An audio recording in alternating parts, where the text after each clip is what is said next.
Good evening, everyone. If you don't know, you should know. My name is Rameez and I am a filmmaker and a film critic, and it's that time. My favorite Batman film of all time, Batman Begins. Let's get on with this review.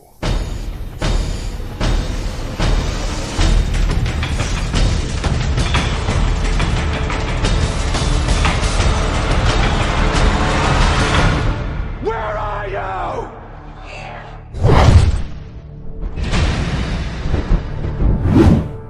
This is my favorite Batman film. Its minimalism, the lack of commercialism, and its blatant telling of Batman's story in an artsy manner with Christopher Nolan's trademark disjointed narrative editing style makes this the best Batman film. And not just a great Batman film, but one of the best films of all time, in my opinion. I remember brushing this film off in 2005. I was still mad at the crimes that Joel Schumacher had committed against the character of Batman. I was in Dubai having a fun little vacation. My uncle took me to a friend's house and they happened to have Batman Begins, and they were like, dude, you gotta watch Batman Begins. And I watched it and I was absolutely blown away. In the very beginning of this film, we are introduced to Bruce Wayne, played by Christian Bale, a lost Bruce Wayne, who is then met by Henry Ducard, played by Liam Neeson, who convinces Bruce Wayne to meet Ra's al Ghul to give him a pass. He then says a brilliant line which defines the film and is very near and dear to me,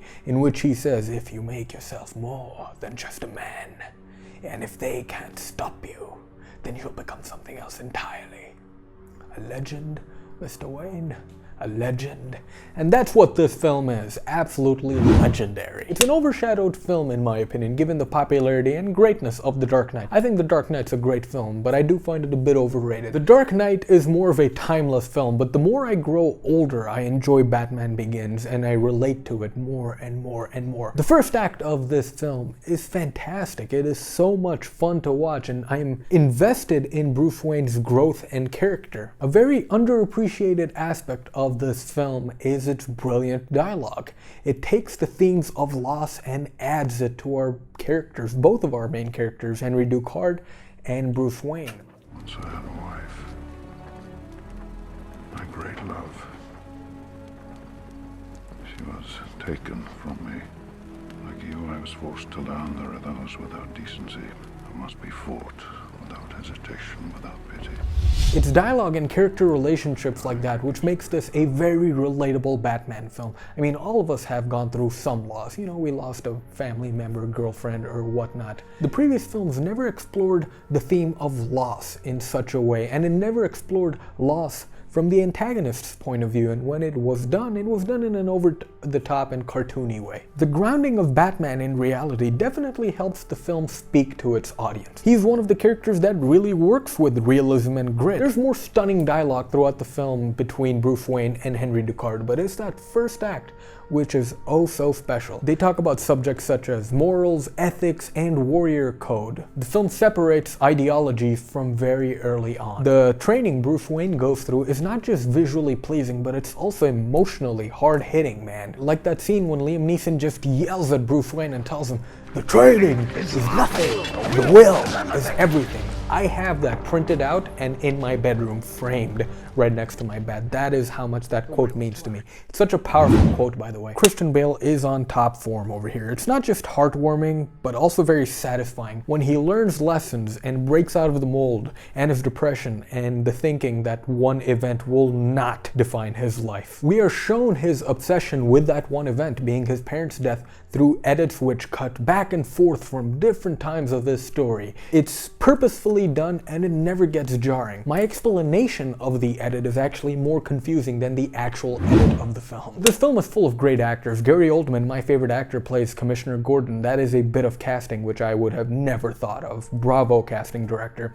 Michael Caine plays Alfred, Katie Holmes plays Rachel Dawes, Cillian Murphy as the Scarecrow, Tom Wilkinson as Carmine Falcone, and Ken Watanabe makes an appearance as well as Ra's al Ghul. You see that? I remember every freaking character of this this film. Now, why is that?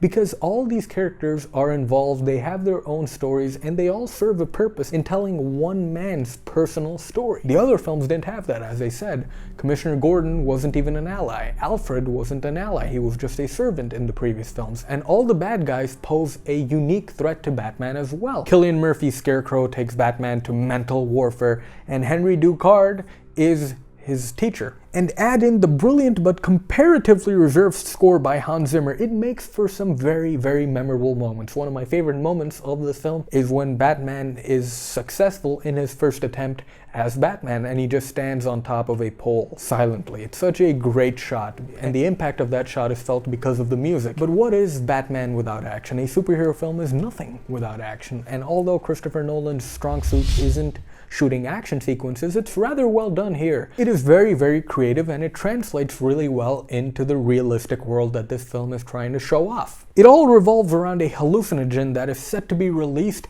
that will make people go crazy. The way the hallucinogen is spread out through the world is very, very cool. And the reason the action is really cool in this film is because it's purposeful. These two men, Henry Ducard and Bruce Wayne, Batman, were not fighting for a city, in my opinion. They were fighting over differing ideologies, as I said earlier. The relationship between Ducard and Bruce Wayne gives the audience members an opinion on justice. Both characters give equally valid points earlier on what their idea of justice is. A common complaint with all the Batman films preceding Batman Begins was that the villains usually end up upstaging Batman. The villains were the one driving the plot. This time around, none of that. This is totally Batman's story. But even though, according to a lot of people, the villains aren't really memorable to this film, which baffles me, the villains used here are grade A. Ra's al Ghul and Scarecrow, that's fucking awesome.